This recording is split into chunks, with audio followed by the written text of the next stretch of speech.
The year is 1944.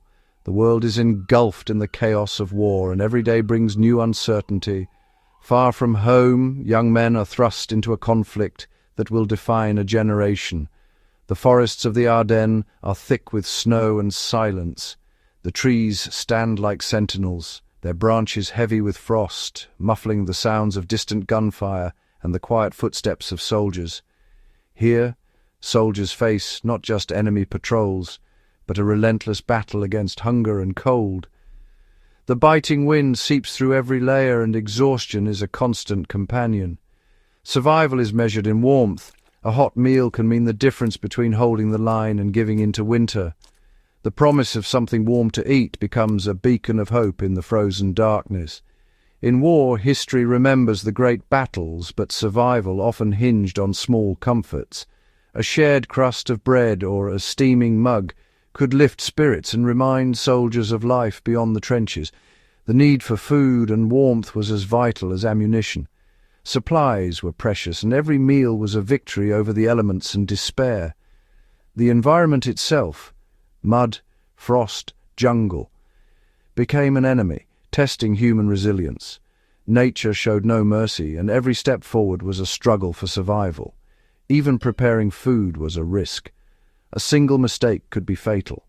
The faintest wisp of smoke or flicker of flame could give away a position, turning a meal into a moment of danger. In this crucible, an unsung hero emerged, a simple, smokeless fuel tablet.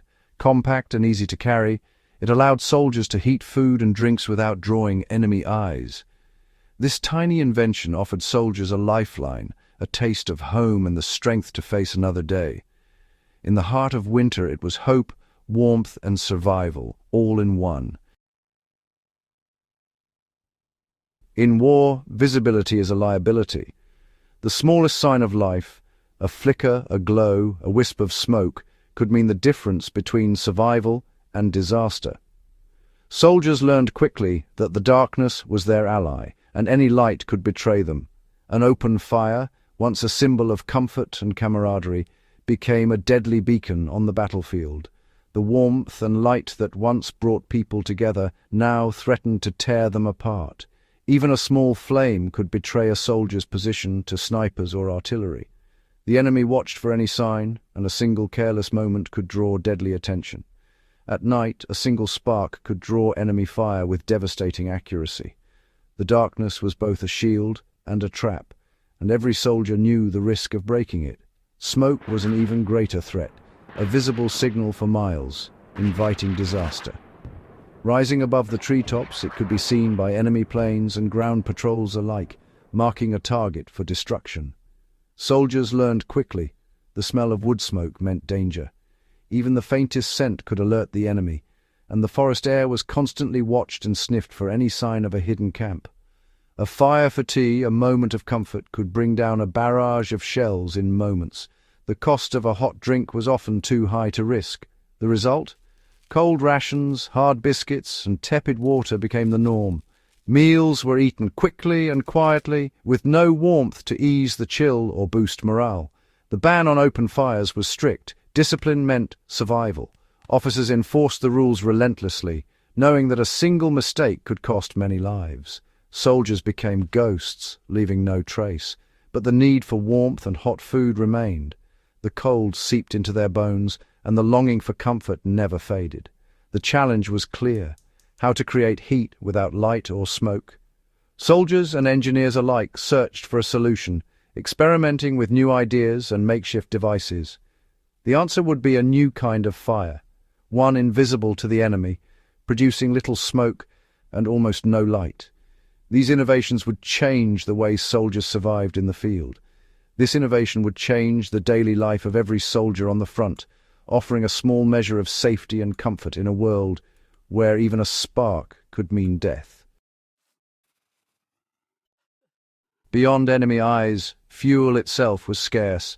In deserts there was no wood, in ruined cities nothing left to burn. What little fuel remained was often wet, smoky, or dangerous to gather. Soldiers risked their lives for a handful of twigs, sometimes burning scraps of gear or rubber. For mobile units, carrying bulky fuel was impossible. Every ounce mattered. The logistical challenge was immense.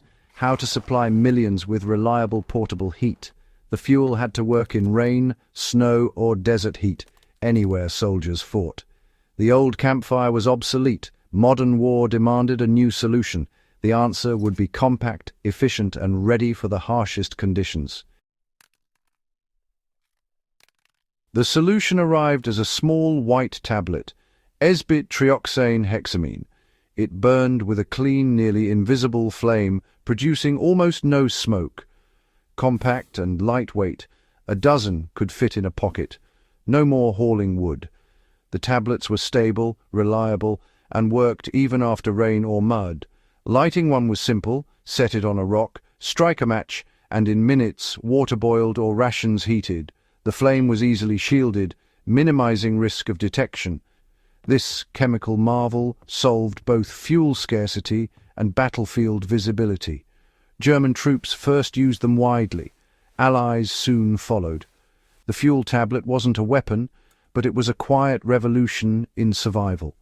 In every soldier's pocket, it was a lifeline, smokeless, silent, and essential. The fuel tablet needed a partner, the portable pocket stove. These stoves, often just folded metal, were designed for speed and simplicity. The German S-bit stove folded flat, forming a stable base for heating food.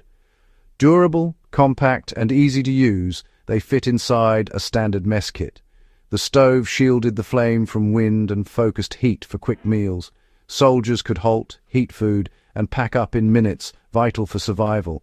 This system gave soldiers autonomy, no longer tied to field kitchens or risky fires. For patrols, paratroopers, and tank crews, the stove and tablet were a portable taste of civilization. The true impact of these stoves is found in soldiers' own words. Letters home mention heat tabs and Tommy cookers, not chemistry, but comfort. In Italy, a cup of tea brewed on a tiny stove was a ritual of sanity. In the frozen battle of the Bulge, fuel tablets thawed rations and melted snow for water.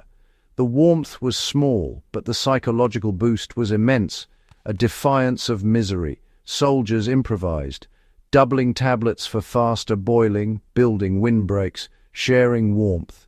The stove became as essential as a rifle, a trusted companion in chaos. Sometimes it was about camaraderie, pooling tablets to share a hot meal. These moments of warmth and conversation forged bonds that helped units endure the unimaginable. A hot meal in combat was more than just nutrition. It was a weapon for morale, a lifeline that connected soldiers to their sense of purpose and humanity. In the chaos of war, the simple act of sharing a warm meal could lift spirits and remind troops of what they were fighting for. Cold rations wore soldiers down, feeding hopelessness and fatigue. Eating from tin cans in the mud or snow with little comfort made the hardships of war feel endless and overwhelming. A warm meal was a taste of home, a reminder of normal life. It brought back memories of family dinners and peaceful evenings, even if just for a moment. Hot food was easier to digest, vital in cold or illness, and could stave off hypothermia. For sick or shivering soldiers, a steaming bowl of soup could mean the difference between recovery and decline. But the real power was psychological. Preparing a meal gave soldiers a sense of control, a small victory over the uncertainty and fear that surrounded them. The ritual of lighting a stove brought order to chaos, a moment of peace. It was a shared experience that fostered camaraderie and trust among the troops. This boost in morale made soldiers more resilient and effective. With renewed energy and hope, they could face the next challenge with determination. Leaders knew hot food was a strategic necessity, not a luxury. It was as important as ammunition or medical supplies in keeping an army strong. The fuel tablet and stove were force multipliers, simple tools that kept the human spirit alive. These small innovations made it possible to deliver comfort and warmth, even in the harshest environments. In the end, they were a morale machine, sustaining hope in the darkest times. The humble field stove and a hot meal became symbols of endurance, unity, and the will to survive. The legacy of the fuel tablet endures far beyond World War II. Today, campers and survivalists rely on the same technology: lightweight, reliable, smokeless. Fuel tablets are a staple in emergency kits, ready for disasters when utilities fail.